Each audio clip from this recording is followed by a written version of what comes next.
السلام علیکم ورحمت الله وبرکاته. ملګرو خدای دې وکړي چې تاسې به ټوله ته روغ او جوړې. زه یم سردار ولی اریان، تاسو ګورئ ټیکنیکل احمد زین یوټیوب چینل. ملګرو په نننۍ ویډیو کې د واتساپ دوه نوي خوندور اپډیټس دروښیم چې واقعا ډېر زبردست اپډیټس دي او موږ ته ډېرو ځایونو کې پکارېږي چې دغه دوه نوي اپډیټس څه شی دي. راځئ دا زه تاسو ته ښیم. خو له هر څه نه مخکې باید تاسو خپل واتساپ لومړی راسئ پلی سټور ته، خپل واتساپ باید اپډیټ کړئ. کله چې پلی سټور ته راغلو په دې سر کې به سرچ بار کې به ولیکئ واتساپ. نو تاسو کله چې واتساپ ولیکئ نو تاسو به څنګه خپل واتساپ اپډیټ کړئ.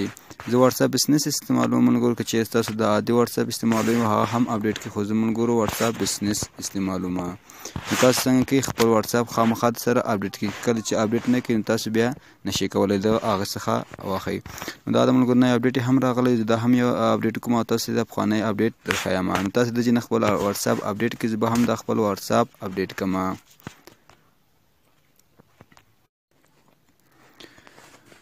نو خوږو ملګرو دا زموږ واتساپ څنګه څو اپډیټس اوس انسټال کېږي. نو تاسو هم کوشش وکړئ خپل واتساپ له پلی سټور څخه اپډیټ کړئ. چېرې تاسو واتساپ اپډیټ نه کړئ نو دغه اپډیټ څخه بیا تاسې نه راځئ. نه که چېرې تاسو واتساپ خپل اپډیټ کړئ نو ستاسو واتساپ کې دغه اپډیټس فعاله کېږي، نو بیا تاسې کولی شئ زه کومه ویډیو درته ښیم په دغه ویډیو باندې بیا ستاسو سر خلاصېږي. که چېرې مو اپډیټ نه کړ نو بیا تاسو په ویډیو سر نه خلاصېږي، تاسو ته هغه اپشنونه نه درکوي.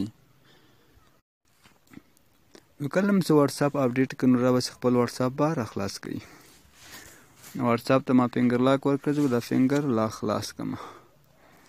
ښه نو ملګرو دلته اوس یو کار وکړو. مثال په توګه یو اپډیټس نوی راغلی، زه دغه یو ورور ته میسج کوم دغه ته، سمه ده دلته زه میسج کوم. مثال په توګه زه دوی ته وایس میسج کوم، زه دلته وایس میسج کوم. ښه کله چې زه وایس میسج وکړم ورته ګوره دلته سیکنډ روان دي. نو مخکې اپډیټ کې څه کوم ملګرو، مثال په توګه دا وایس میسج ما وکړو که نه، نو زه دلته کولی شم د خپل وایس میسج وګورم چې دا وایس میسج څنګه ده، ما په خوښه ده او که نه ده په خوښه، او کولی شم دا وایس میسج بېرته له دغه ځای څخه ډیلیټ هم کړم. مخکې چې کوم اپډیټ شو ملګرو یوازې به تاسو خپل وایس ریکارډ وکړو، ډایرکټ به مو هغه له دغه ځای نه ولیږو. اوس کولی شئ خپل وایس ریکارډ وګورئ چې دا وایس ریکارډ ما صحیح ده او که نه ده صحیح. که چېرې صحیح وي بېرته یې ورولېږه او که نه یې صحیح بېرته له دغه ځای نه ډیلیټ کړئ. نو دغه نوی اپډیټ ده پکې چې کله تاسو چاته وایس میسج کوئ نو خپل وایس میسج بېرته کتلی شئ. نو دا یو په زړه پورې اپډیټ و. بل اپډیټ هم ملګرو دا ده کله چې تاسو په دغه ځای باندې کلیک کړئ دلته تاسو کولی شئ یو چاته خپل وخت وټاکئ، یعنې زما میسجونه د نفر ته دومره وخت بعد څنګه سي ډیلیټ سي.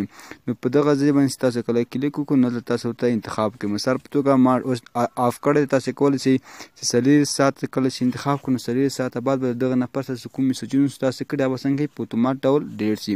او که چېرې 7 ورځې ورته انتخاب کړئ نو 7 ورځې بعد به دغه نفر ستاسو میسجونه په اتومات ډول فعاله سي. او 9 ورځې هم شته. مخکې دا اپډیټ شو هغې کې دا 40 ساعت ته نه و ښه ملګرو، اوس دغه 40 ساعت هم پکې رایزات شوی ده. او زه یې ټرن آف کوم ځکه زما دغه آپشن نه ده پاره. که چېرې تاسو غوښتل چې یو چا څخه میسجونه ډیلیټ کولی شئ 40 ساعته بعد هم هغه ټول میسجونه په اتومات ډول ډیلیټ شي، او 7 ورځې او 9 ورځې.